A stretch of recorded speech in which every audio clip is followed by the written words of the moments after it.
السلام عليكم ورحمة الله وبركاته نحمده ونصلي على رسوله الكريم قال الله عز وجل في القرآن العظيم أعوذ بالله من الشيطان الرجيم بسم الله الرحمن الرحيم ولا تلبسوا الحق بالباطل وتكتموا الحق وأنتم تعلمون صدق الله المولانا العظيم وصدق رسوله النبي الكريم شكرا দর্শক মণ্ডলী আল্লাহ রাব্বি কারীমের দরবারে লাখো কোটি শুকরিয়া আদায় করে আজকের সুন্দর আয়োজন আমরা শুরু করতে যাচ্ছি। আল্লাহ রাব্বি কারীম আমাদেরকে হুকুম করেছেন হক অর্থাৎ সত্যকে মিথ্যার সাথে সংমিশ্রণ না করতে। আল্লাহ পাক হুকুম করেছেন এবং জেনে বুঝে হককে গোপন করতে নিষেধ করেছেন। এজন্য রাসূল আকরাম সাল্লাল্লাহু আলাইহি সাল্লাম বলে দিয়েছেন আল হালালু বাইয়িনুন ওয়াল হারামু বাইয়িনুন, হালালও পরিষ্কার হারামও পরিষ্কার। হালাল ধরতে হবে, হারাম থেকে নিজেকে দূরে রাখতে হবে। এজন্য ইসলামে অত্যন্ত নিন্দনীয় কাজ যে আমানতের খেয়ানত করা, প্রতারণা করা, কথায় কাজে সম্পদে আত্মসাৎ করা, মানুষদেরকে ওজনে মাপে কম দেয়া অত্যন্ত নিন্দনীয় গর্হিত কাজ। এর রয়েছে নিন্দনীয় পরিণাম। আজকে এই বিষয় নিয়ে কথা বলবেন বিশিষ্ট ইসলামী চিন্তাবিদ, শিক্ষাবিদ, লেখক এবং গবেষক, আপনাদের আমাদের সকলের মোহাব্বতের প্রিয় মানুষ ডক্টর মোহাম্মদ আব্দুল কাদের, অধ্যাপক, ঢাকা বিশ্ববিদ্যালয়। আসসালামু আলাইকুম ওয়া রাহমাতুল্লাহি ওয়া বারাকাতুহু। ওয়া আলাইকুম আসসালাম ওয়া রাহমাতুল্লাহ। শেখ কেমন আছেন? আলহামদুলিল্লাহ। আল্লাহ তাআলা খুব ভালো রেখেছেন। আজকে আপনার কাছে আমরা জানবো যে খুব গুরুত্বপূর্ণ একটি বিষয়, আমার কাছে যেটা মনে হয় যে সম্পদে বা কোনো কাজে খেয়ানত করা, আমানতের খেয়ানত করা। আল্লাহ তাআলা কোরআনে হাকিম এবং রাসূল সাল্লাল্লাহু আলাইহি ওয়াসাল্লাম হাদিসের মাধ্যমে আমাদেরকে নিষেধ করেছেন যে খেয়ানত না করতে, কারণ এর পরিণাম অত্যন্ত খারাপ। অনুরূপভাবে প্রতারণা, কথায় কাজে কর্মে ইত্যাদি প্রতারণা করা, সম্পদে বা কাজে আত্মসাৎ করা, এর যে নিন্দনীয় ভয়াবহ পরিণাম আছে এ সম্পর্কে আপনার কাছে আমরা কিছু শুনবো। ধন্যবাদ বিজ্ঞ উপস্থাপক, চমৎকার বিষয়। কারণ মানুষের স্বভাব চরিত্রের মধ্যে দুটি জিনিস বিদ্যমান থাকে, একটা হলো উৎকৃষ্ট আর একটা হলো নিকৃষ্ট। আমরা উৎকৃষ্ট স্বভাবকে বলি আখলাকে হাসানা আর নিকৃষ্ট স্বভাব বলি আখলাকে সাইয়্যা। একটা দ্বারা মানুষ প্রশংসিত হয়, আরেকটা দ্বারা মানুষ নিন্দনীয় হয়। তো এই যে প্রশংসনীয় এবং নিন্দনীয় এই দুটো স্বভাব যখন বিদ্যমান থাকে, মানুষ ওই মানুষটাকেই সবচেয়ে ভালোবাসে যার মধ্যে আখলাকে হাসানা থাকে এবং আখলাকে কাবিহা থেকে যে নিজেকে সরিয়ে রাখে, যেগুলো আপনি বললেন। তো আমরা এখানে তিনটা বিষয় এখানে এসেছে, যদি আমরা তিনটা বলি আর দুটো বলি। একটা হলো খেয়ানত, আর একটা প্রতারণা এবং আত্মসাৎ। এগুলো অত্যন্ত নিন্দনীয় কাজ। আপনি বলেছেন যে আল্লাহ তাআলা নিজেও কিন্তু বলেছেন যে ইন্নাল্লাহা ইয়া'মুরুকুম আন তুআদ্দুল আমানাতি ইলা আহলিহা, আমানত যেন তাদের আহলের প্রতি, তার মানে যার আমানত তার কাছে যেন পৌঁছে দেওয়া হয়, এই জন্য আল্লাহ তাআলা নির্দেশ দিয়েছেন এবং স্পষ্ট করেছেন ওয়ালা তাখুনুল্লাহ ওয়া রাসূল ইয়া আইয়ুহাল্লাযীনা আমানু লা তাখুনুল্লাহ ওয়া রাসূল, আল্লাহ এবং তার রাসূলের বিধানের কোনো খেয়ানত তোমরা করো না। ওয়া তাখুনু আমানাতিকুম ওয়া আনতুম তা'লামুন, জেনে শুনে তোমরা খেয়ানতের মধ্যে নিজেকে জড়িও না। তো এই যে বিষয়গুলো, এগুলো আমরা যতটুকু দেখেছি বা জেনেছি, এই সমস্ত এগুলো এত নিন্দনীয় যে আল্লাহর খেয়ানত করা যাবে না, মানুষের আমানতেরও খেয়ানত করা যাবে না। এই জন্য আল্লাহ রাব্বুল আলামিন আমাদেরকে স্পষ্ট করেছেন যে ওয়াল্লাযীনা লিআমানাতিহিম ওয়া আহদিহিম রাউন, যে মুত্তাকি মুমিন তো ওই ব্যক্তি যারা আমানতদারি রক্ষা করে এবং প্রতিশ্রুতি দিলে সেটাকে তারা প্রতিশ্রুতিও রক্ষা করে। অতএব আমরা একদিকে যেমন আমানতকে আমরা রক্ষা করব, অন্যদিকে আমরা প্রতারণা থেকে, মানুষের সাথে প্রতারণা করা, কাউকে ঠকানো, এবং কাউকে ঠকানোর বিষয়গুলো অনেকভাবে হতে পারে। যেমন তার সম্পদের হানি করে অথবা সম্পদের মধ্যে খারাপ জিনিস মিশ্রিত করে।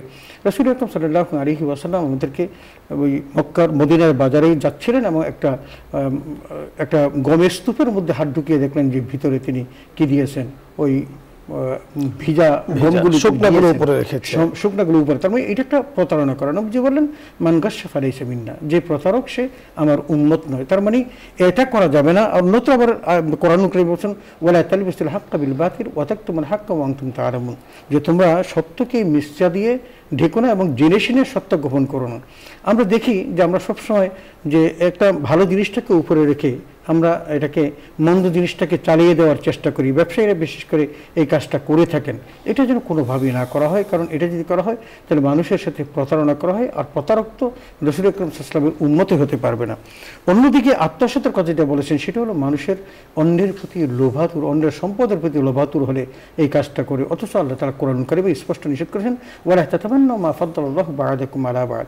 আল্লাহ রাব্বুল আলামিনের ধন সম্পদ যাকে ইচ্ছা তাকে দেন, অতএব অন্যকে যে সম্পদ দেওয়া হয়েছে তুমি সেটা নিয়ে লোভ করো না। এই জন্য আল্লাহ তাআলা স্পষ্ট করে জানিয়ে দিয়েছেন লা তাকুলু আমওয়ালাকুম বাইনাকুম বিল বাতিল, তোমরা অন্যায়ভাবে কারো সম্পদ আত্মসাৎ করে তোমরা খেও না। এটা একদম হারাম করে দিয়েছেন যে কেউ যেন কারো সম্পদ আত্মসাৎ না করে। এবং একটা জিনিস আমরা মনে রাখবো যে বিদায় হজের দিন রাসূল আকরাম সাল্লাল্লাহু আলাইহি ওয়াসাল্লাম সুস্পষ্ট ভাষায় বলেছেন কুল্লুল মুমিনি আলাল মুমিনি হারামুন দামুহু মালুহু ইরদুহু, যে একজন মুমিনের জন্য তার সম্পদ, তার সম্মান এবং তার রক্ত হারাম করে দিয়েছেন। এটা আপনি তওবা করলে মাফ হওয়ার কথা, কিন্তু এই যে গুনাহ এটা কিন্তু তওবা করলে মাফ হবে না, কারণ যতক্ষণ পর্যন্ত যেই ব্যক্তির সম্পদ আপনি আত্মসাৎ করেছেন তিনি যতক্ষণ পর্যন্ত আপনাকে ক্ষমা না করবেন ততক্ষণ পর্যন্ত আপনি মাফ পাবেন না। তো রাসূল আকরাম সাল্লাল্লাহু আলাইহি ওয়াসাল্লাম তো আরও কঠিনভাবে বলছেন মান আখাযা শিবরান মিনাল আরদি যুলমান তাওয়াকাহু ইয়াউমাল কিয়ামাতি মিন সাব'i আরদিন। আল্লাহু আকবার, কঠিন কথা বলেছেন। কেউ যদি কারো 1 বিঘা জমিনও যদি সে আত্মসাৎ করে, আল্লাহ তাআলা কিয়ামতের মাঠে তার উপর 7 তবক জমিন ঝুলিয়ে দিবেন। এই যে কঠিনতর কাজটা, এটা কারো পক্ষে দুনিয়ার জীবনে তো সম্ভব না, পরকালীন জীবনে তো কোনোভাবেই সম্ভব না। অতএব আমাদেরকে কী করতে হবে? আমাদেরকে এই সমস্ত আত্মসাৎ, মানুষের সম্পদ আত্মসাৎ থেকে বিরত থাকতে হবে। শুধু তাই নয়, মানুষের সাথে প্রতারণা করা যাবে না, তাদের সাথে কোনো রকমের তাদের সম্মান হানিকর এমন কোনো কাজও করা যাবে না। এই জন্য আল্লাহ কোরআন কারিমে একদম নিষেধ করেছেন ওয়ালা তাজাসসু, তোমরা কারো পিছনে গোয়েন্দাগিরি করো না, ওয়ালা ইয়াগতাব বা'দুকুম বা'দা, এবং একে অন্যের গীবত করো না। আইয়ুহিব্বু আহাদুকুম আন ইয়াকুলা লাহমা আখিহি মাইতান ফাকারিহতুমু, তোমাদেরকে যদি বলা হয় তোমার মৃত ভাইয়ের গোশত ভক্ষণ করো, তুমি তো এটাকে অপছন্দ করবে। তার মানে এই যে মানুষের আপন মৃত ভাইয়ের গোশত ভক্ষণ করার চেয়ে জঘন্যতম কাজ হলো যে এই গীবত করা। চমৎকার আপনি বলছিলেন। দর্শক মণ্ডলী, আজকে 3টি শব্দ নিয়ে আমরা আলোচনা করছিলাম, খেয়ানত, প্রতারণা, আত্মসাৎ। যদিও শব্দগুলো 3টি, কিন্তু আসলে এগুলোর পরিণাম একটি, অর্থাৎ এগুলোর পরিণাম নিন্দনীয়, ভয়াবহ, কঠিন। রাসূল আকরাম সাল্লাল্লাহু আলাইহি ওয়াসাল্লাম বলেছেন ফালাইসা মিন্না, যিনি খেয়ানত করেন, যিনি আত্মসাৎ করেন, যিনি প্রতারণা করেন, তিনি আল্লাহ তাআলার রাসূলের উম্মত না। আল্লাহ রাসূলের উম্মত যদি না হন তাহলে তিনি আল্লাহ তাআলার বান্দা, নেককার মুসলিম বান্দা হতে পারবেন না।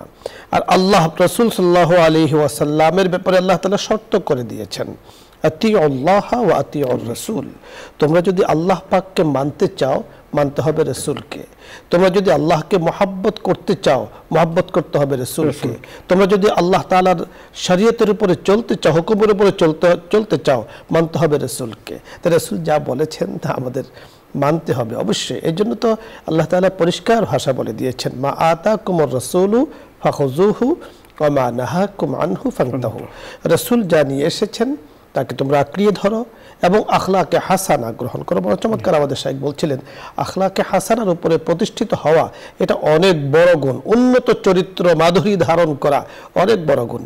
আরেকটি হলো এর মোকাবেলা যে শব্দ, তাহলে আখলাকে রাজিলা, অর্থাৎ দুশ্চরিত্র, খারাপ চরিত্র, যাদের ভিতরে এগুলো আছে, খেয়ানতের স্বভাব আছে, প্রতারণার স্বভাব আছে, আত্মসাতের স্বভাব আছে, এরা আখলাকে রাজিলা, নিকৃষ্ট, নিন্দনীয় আখলাকে কবিহার উপরে প্রতিষ্ঠিত। আর এটা তাকে একটা পর্যায়ে আযাবে গজবে লিপ্ত করবে, পরকালীন মহাশাস্তি তার জন্য অপেক্ষা করছে।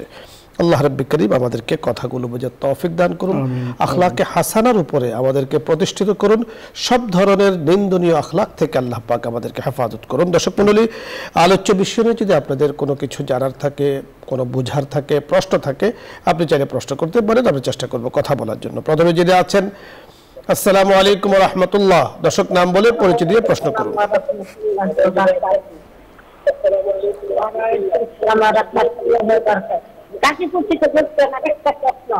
টিভির ভলিউম কমিয়ে প্রশ্ন করি।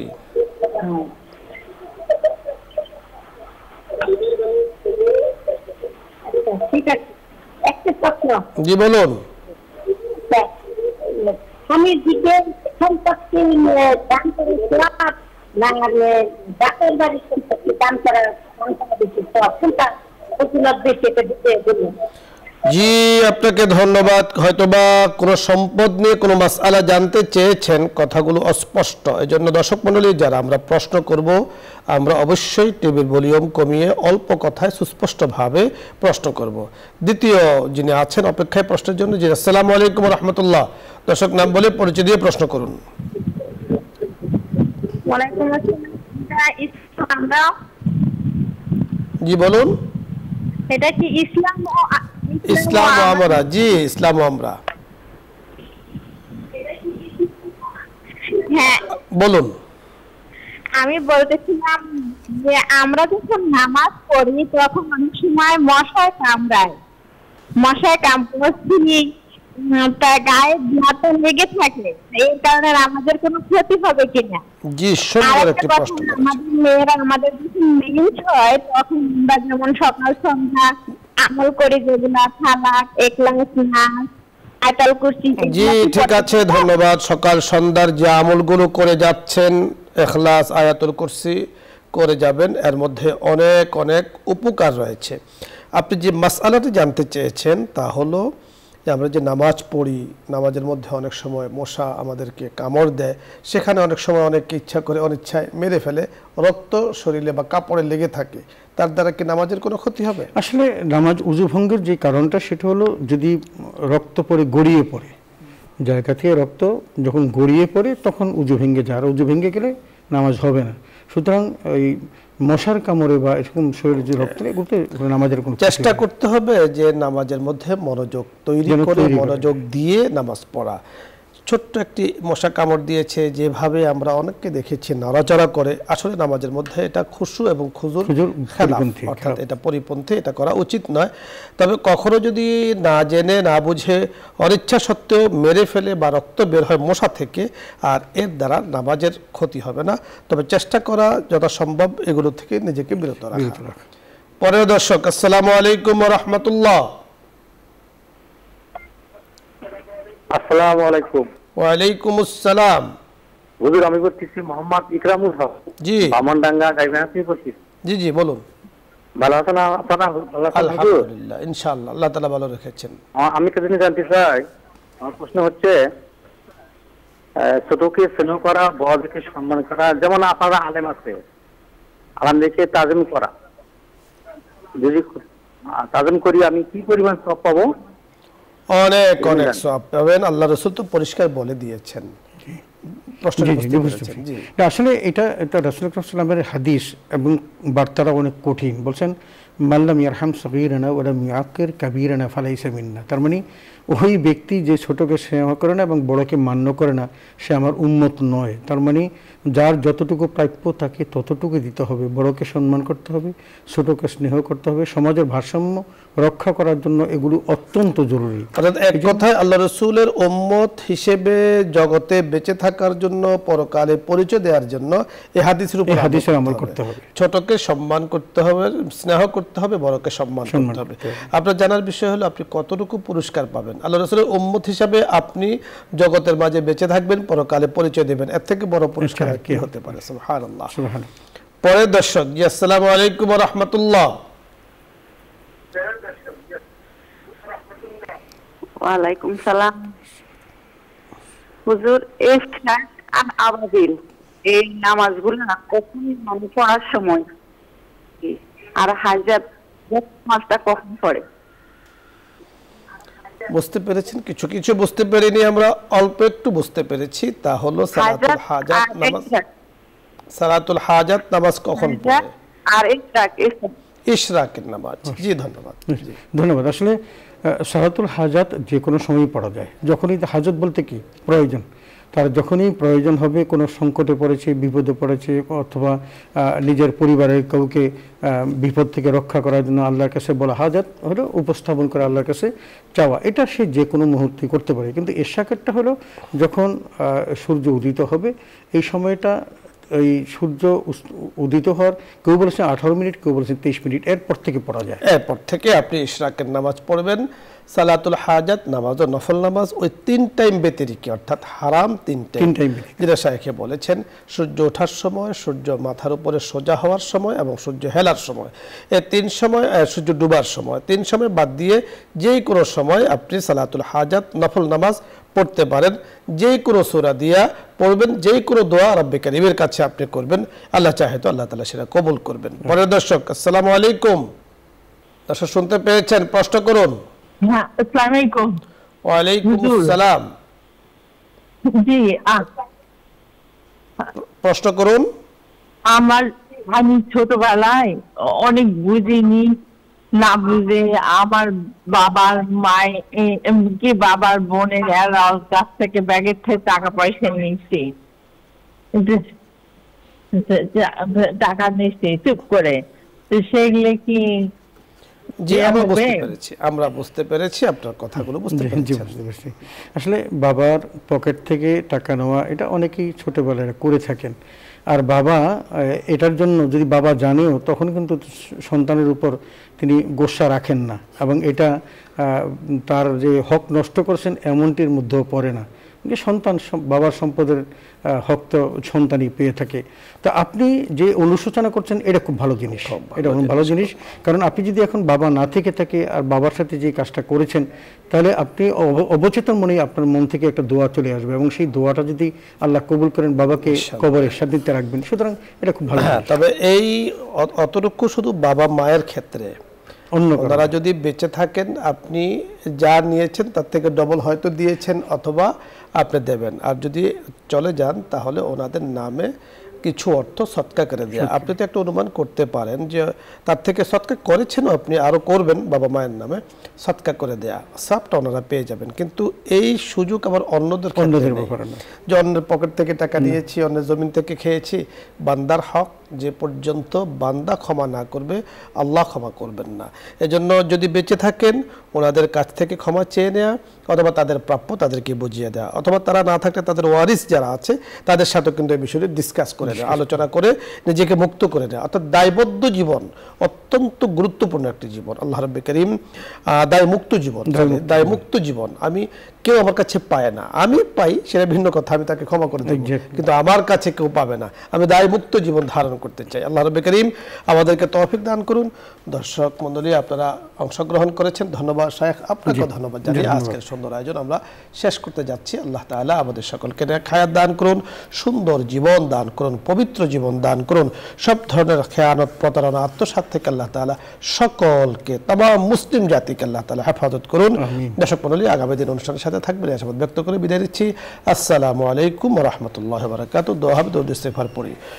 اللهم صل على سيدنا ونبينا وشفيعنا وحبيبنا مولانا محمد صلى الله عليه وعلى آله وأصحابه وبارك وسلم. استغفر الله ربي من كل ذنب وأتوب إليه. لا حول ولا قوة إلا بالله العلي العظيم. اللهم آمين. ربنا ظلمنا أنفسنا وإن لم تغفر لنا وترحمنا لنكونن من الخاسرين. ربنا لا تزغ قلوبنا بعد إذ هديتنا وهب لنا من لدنك رحمة إنك أنت الوهاب. ربنا آتنا في الدنيا حسنة وفي الآخرة حسنة وقنا عذاب النار وأدخلنا الجنة مع الأبرار برحمتك يا عزيز يا غفار يا رب العالمين. رب ارحمهما كما ربياني صغيرا. রব্বুল আলামিন, এই সুন্দর অনুষ্ঠান থেকে তোমার শাহী দরবারে হাত তুলেছি। আল্লাহ, যা কিছু আলোচনা হলো আল্লাহ ভুল ত্রুটি ক্ষমা করে দিয়ে বাকি সবটুকু তোমার হাবিব মুহাম্মদুর রাসূলুল্লাহ সাল্লাল্লাহু আলাইহি ওয়াসাল্লামের রওজা মুবারকে পৌঁছায়া দাও। तमाम अंबिया कराम, सिद्दीकीन, शुहदा, सालिहीन, तमाम सहाबाए कराम, ताबीन, ताबे ताबीन, उलमा, मुतक़द्दिमीन, मुताकिरीन का रफ़ा के पहुँचाया दाओ। रब्बुल आलमीन, मशरिक़ से मगरिब, शिमाल से जुनूब तक अल्लाह तुम्हार जो तो प्रिय बंदा बंदी विदाय निয়েছে তামামের রুহে মুবারকের সবগুলো পৌঁছাইয়া দাও। রব্বুল আলামিন, যারা হাত তুলেছি আমাদের প্রত্যেকের মা বাবা ভাই বোন আত্মীয় স্বজন, খুসুসান আল্লাহ এই অনুষ্ঠানের পৃষ্ঠপোষক চেয়ারম্যান মহোদয়ের আত্মীয় স্বজন যারা এতিম হয়ে কবরে শায়িত, তামামের রুহে মুবারকের সবগুলো পৌঁছাইয়া দাও।